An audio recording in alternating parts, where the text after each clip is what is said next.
So I have categorized, which I know can be very limiting, but I think it actually is very appropriate given the way our society is set up. There are two types of people in our society when it comes to eventual occupations and ways of being. There are the regurgitators and there are the innovators, and some will have a little bit of both. And so I'm married to a regurgitator who with a little innovation. My husband is married to someone who is way more of an innovator with a little bit of regurgitation. He's a company man. I'm like, I got to figure out how to make this company better. I got to figure out, hey, make my life better. I got to figure out how to make you better. Whenever I went into a company when I was temping, I was always trying to fix the company, trying to streamline their processes, trying to really make the company better. Though I didn't have the training to really see the overall bigger picture. No, I didn't have any like economics classes really. I didn't have any major business classes. I didn't have a business degree. But I knew when I saw certain things like the files weren't done correctly, or they had too much stuff over here, or it was like dirty over here. And I was always trying to make things better. So I was more of I was a visionary, major visionary. And some kids are visionaries. Some kids are innovators and visionaries, and they have a hard time just regurgitating stuff. And that's the difficult thing about when you raise a child of who needs to be aligned and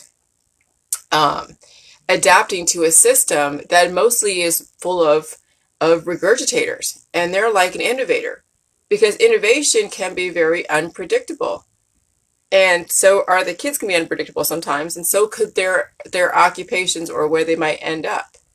I mean, you can look at them as artists, okay, but there are two types. And so academia, I did do this whole demonization with academia where I'm like, oh, I don't like the professors and all that stuff, which, there is a place. There's a place for academia. There's a place to learn the foundational basics, okay?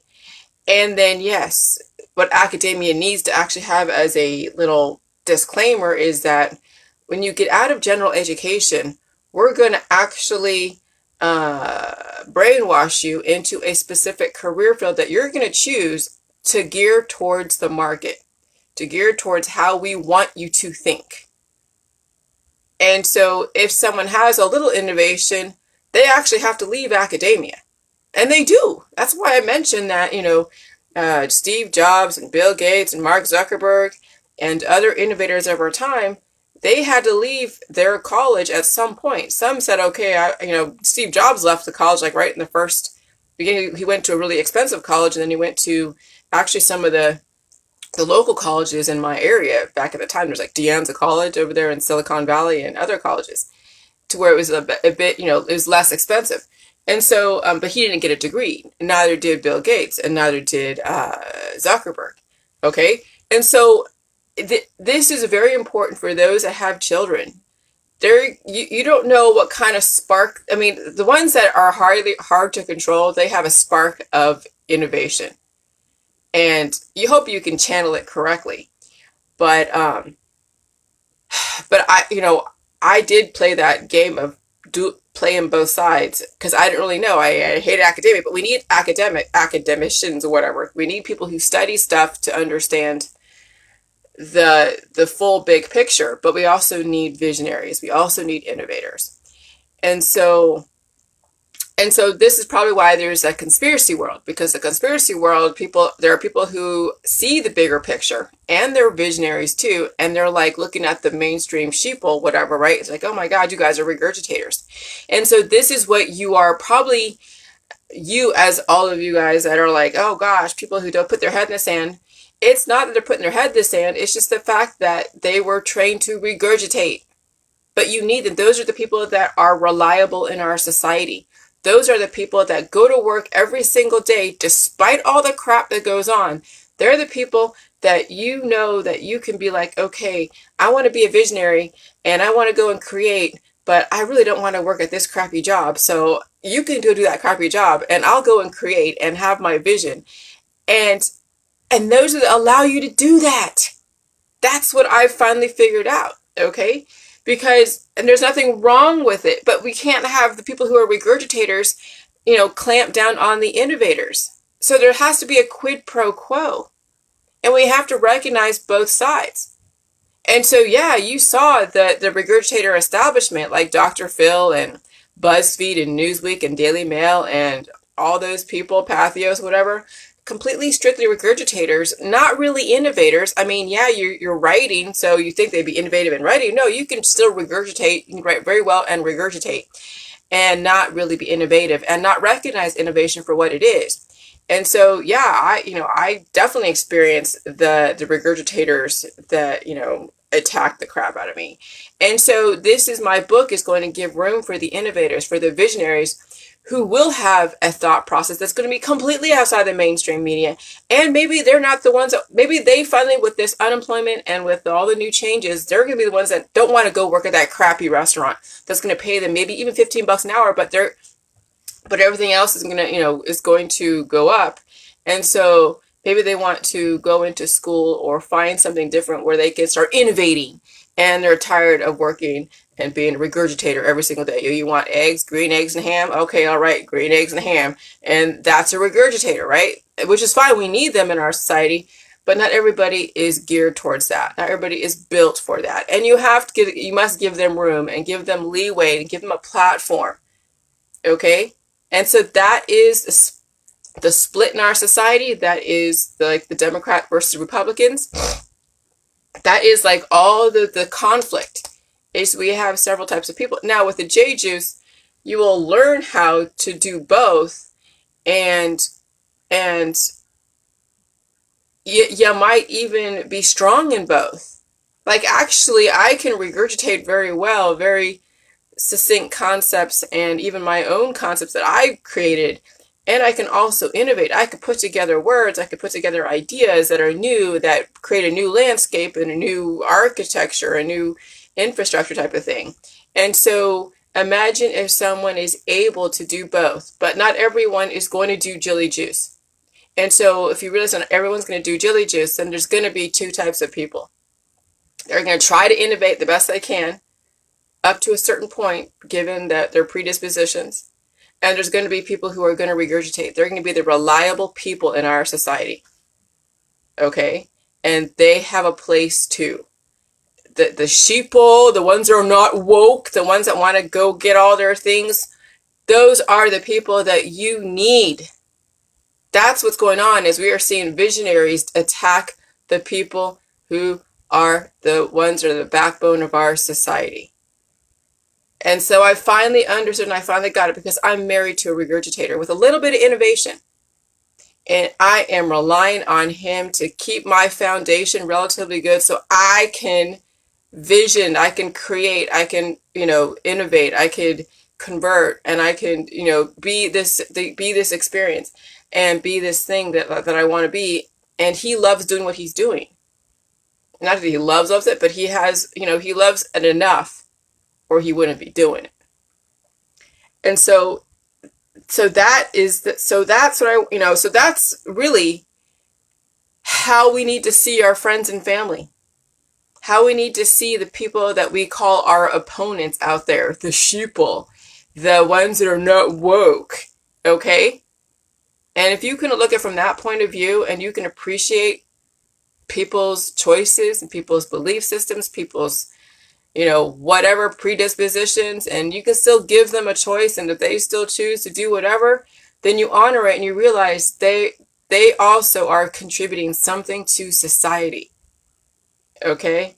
They are also contributing something to society. And that right there is a very mature way of looking at the people around you. Okay? And so when you recognize your own strengths, and you build your own strengths and strengthen your weaknesses, and then you recognize the strengths in other people and what they're contributing to society, even if it's for 70 years they contribute their regurgitation. Okay, fine. But I want people to live. But not everybody is going to do the jelly juice and be able to organize their time in a way where they give time to have all their things, right? And they give time to also the healing process. And so they'd rather be that sacrificial lamb. They would rather be that person that will regurgitate for 50, 60, 70 years and then be done with their life. Okay. That's okay. But they cannot denigrate those that are visionaries. They cannot go after us and say that we're stupid. They cannot say you're bad, you're wrong, you're stupid, you're out of line, you're whatever. They can't do that. If we can accept that they can be regurgitated, then they must accept that we can be innovators. And that's what it must, and that's what I'm going to write in my book as well, is that we must make room for the innovators in our society. And they're the ones that are not super reliable all the time on everything, because we're out there creating. But we need, then that's why you marry a regurgitator if you're an innovator. So that way you have a lot of latitude and a lot of freedom to do your innovation. Because sometimes innovation is not always between 9 to 5. Sometimes your innovation is between, 3 a.m. and 7 a.m. Sometimes your innovation is between 12 a.m. to 3 a.m. Innovation is like 24/7, and it happens at all different hours. It's not strictly on a schedule. I'm not strictly on a schedule. Sometimes I sleep until 7, sometimes I'm up at 2, sometimes I take a nap around 3. It's like, it just all depends on what's going on, because I'm going through a creative process that also involves my body, mind, and spirit, and all of that. And so, yes, we do have leaders in our society that have built this world, and they are the visionaries, and they're also the regurgitators. There's a balance of both. You have visionaries that are like, okay, we see a vision, just like, what is it? John F. Kennedy, he was a visionary. The Kennedys are probably visionaries. But if you have too much vision and not enough regurgitation, then how do you move society in a different direction? And then how do you figure out society? Like, why did we go through all the things we went through? There's a lot of experimentation. There was a lot of just evolution. There was a lot of people's archaic thinking, because even the gods can have archaic thinking. The gods weren't exactly like these ethereal things that floated around and were like all knowing. They made mistakes too. I mean, just like Charles Bragg, the artist, where it shows a tree with breasts, that was a depiction of gods making mistakes. Okay, so God is not like infallible where he doesn't make mistakes. Gods make mistakes, or we would have a perfect world. People are like, well, why is this happening if God is the one that's in control? Why is this happening? Because God is not this perfect all-knowing thing. God is forever experimenting, and then it's not like magic all of a sudden you have a perfect life and everything is wonderful. We live in utopia. It's like we were given all these choices, and then we must be able to evolve. And why couldn't we have like this magical utopian life right off the bat? Why do we have to go through all these painful processes? Because evolution, like, we do have freedom. I don't say freedom of choice, but we do have choice in the matter. And if everything was magic and you had just everything just right there, then I don't know how enjoyable that would really be. If you were like, bewitched, and you can be like, ta-da, and, move your nose and have everything be in perfect place. There'd be no innovation. Everything would just be like there. And then what? So it's such a trip. Everything is such a trip. And so even God makes mistakes, which means that maybe there are other civilizations that are way more advanced than we are. And they don't want to just give us, the gift. We have to earn all the gifts that we get, right? I mean, that's essentially kind of what's going on, is that you earn your place on this earth. You earn the next level of evolution. You earn everything that you want. You should get maybe a little bit of the basics at the beginning, but if you don't have some kind of activity, or you figure out how to connect with those that are very active until you figure out your activity that's going to give you a return, then you won't be able to live. And that's kind of the thing. And so it's just, it's such a, it is a balance. Okay? It is a balance. Because let me tell you, if the power that be, the elite out there, knew that magic could happen where they could make things appear and disappear, we wouldn't be around. They would own this earth. They would own this earth. They would have only enough, they would only have their friends. And they would have all of their infrastructure. They would have all their beautiful ponds and their beautiful lakes and their beautiful streams and their ocean and the waterfalls. And there would only probably be maybe whoever is in charge, and there wouldn't be even 7 billion. There wouldn't even be 500 million. There would probably be like, 500 people on this planet who knew all the esoteric knowledge. We wouldn't be here. But the reason why we're here is because they need us. But they only need a certain amount of us. Even 500 million is a whole lot of people. But it's definitely way less than 7 billion, okay? So you have to understand that, so all civilizations need their people, but how many people, that's the difference. That's the number. And so if you can establish your place as a really awesome innovator, as a really awesome regurgitator, and you can do both, you can balance both. So that way you're still contributing to society and you're also helping society move forward. And some people are very, very strong in the innovation with a little bit of regurgitation, and some people are very strong in the regurgitation with a tiny bit of innovation. And the one that's more reliable is the one that really is okay with getting up every single day and going to work because they're not always innovating. Right now, I am in the creative process, and it probably bugs the hell out of a lot of people in Ohio because they're all about go to work, who cares if you're getting exploited, da da da da. But no, it's the creative process. And so if you have an idea, you have an amazing idea, you better get your platform set up so you have that latitude to be able to create. And if you are rebelling against society and rebelling against your job, and you're so unhappy, it's because you're probably doing something that your spirit is not really wanting you to do, which means that you must change your life to be able to give room for your strengths and to foster your strengths. If that means doing J juice, getting that, all do, then do it. Because those who are doing J juice are probably the creative types. That's what I kind of figured out. Those that are doing J juice are probably the more creative types that want to see more strengths be built.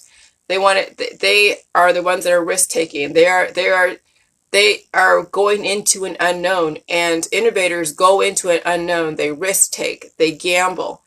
Even though we don't really gamble like we used to, we do take gambles.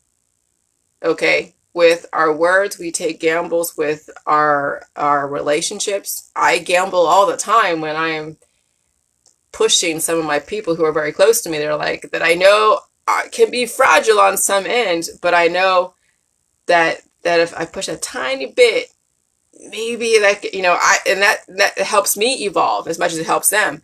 And sometimes, yes, I do use my people to help me evolve, but they've given me that allowance on some level. But sometimes I do push the envelope, and then I'm like, okay, I hope this wasn't the straw that broke the camel's back, and they're okay, thank God. But not all of the people that I hung out with during the Jilly Juice process were okay with me pushing them. Some fought back so hard that they didn't get where I was going, and I wasn't really that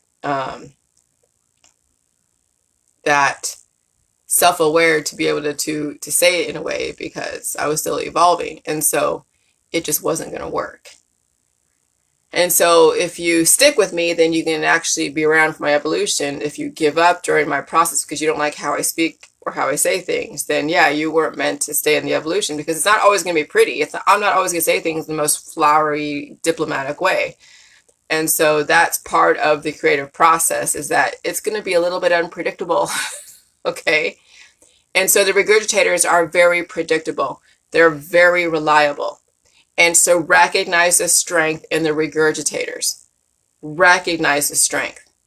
And I get it. But also tell the regurgitators, do not try to squelch my innovation. Dr. Phil, stop squelching my innovation. Nita, whatever her name is at BuzzFeed, stop trying to squelch my innovation from your inferences because you want to get readership. All you journalists out there, learn how to innovate in a different way besides cannibalizing your friends and family because they have a thought process that's independent of yours. Academia, government, stop squelching the innovators in our society. Stop drugging them. Stop trying to mold them into an image that you want when their spirit is to really innovate your community. Because how many kids out there that have been drugged by the system because they weren't fitting into that little paradigm in that classroom? How many kids that could have been an innovator were drugged out of their mind through, Ritalin and other types of drugs? So I got lucky. I didn't get drugged to that point, but I was given like Benadryl and all the different, antihistamines during allergy season. So I was like a zombie through springtime for the most part when I was a kid. But I got very lucky that they weren't drugging me for my behavior problems because I was definitely a behavior problem. Okay. And so when there are behavior problems in families, it's because, yes, the child's spirit is being violated at some point. And they're not able to, they are an innovator and they're a creative spirit, and then the system and the parents want to squelch that innovation. They want to dim that light in that child. And that's pretty sad. So understand parents and the system. There are two types of people and we need them both. I just had to hear myself figure out what are the strengths of both. So that way you guys can learn how to deal with the world that you live in. And you still give people choices and options. If they're happy with being a regurgitator with a little bit of innovation and they don't want to be immortal or live indefinitely or reverse all their issues, then let them do what they got to do. As long as you give people a choice, you've done your job. But if you don't give anybody the choice and you denigrate and you demonize and you just slam and you attack, then you're no different than the other person out there. If anything, you're worse because you have this knowledge and you're not willing to share it. And then you're also destroying it at the same time. That's what I don't want you guys to turn into on the Jilly Juice, is someone who is using Jilly Juice to destroy. All right, because you know about it, you've been on it, and then yet you're destroying somebody. Don't do that. All right, bye.